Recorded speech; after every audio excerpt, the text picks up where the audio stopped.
James 5:16, it says, we are told that the effectual fervent prayers of a righteous man availeth much. We're to watch not only for the enemy's activity, but also for the manifestation of God's plans. Now, the Bible speaks of watches, and these are both day and night, and there's 8 of them. I'm going to focus on 2 mainly, but I'm going to go through a couple of them. We'll go through all of them and what they mean. The first watch was the evening watch, which is 6 p.m. to 9 p.m. It's a time of quiet reflection. The second watch is 9 p.m. to 12 a.m. During this watch, intercessors are able to impact the spiritual realm before the enemy gets ready to wreak havoc. The third watch, the breaking of day watch, 12 a.m. to 3 a.m.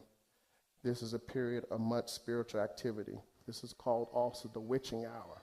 This is the hour where the enemy is plotting and scheming for the next day.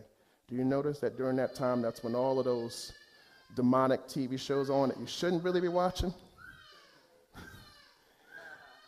They've come to now prime time, but you notice what's happening with all that Teen Wolf and all that stuff with the blood. The enemy is mimicking what God has. The vampires and all that, the blood and all that. There's always a counterfeit for the real.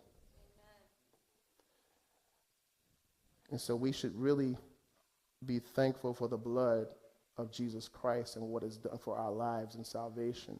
And that's why sacraments is very something that's so important when we take communion, is to remember what he did on the cross, what he did for each one of us, and the healing power and saving power behind that.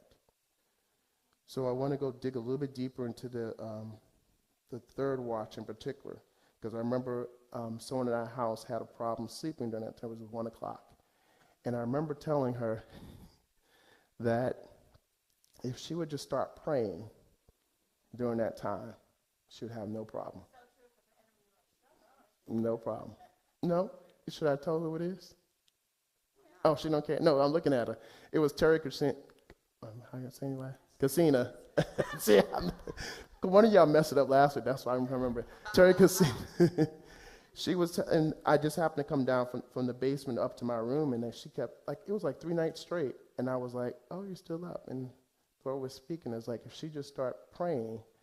And I remember the second night, I think it was, Dawn had caught her speaking in tongues. She got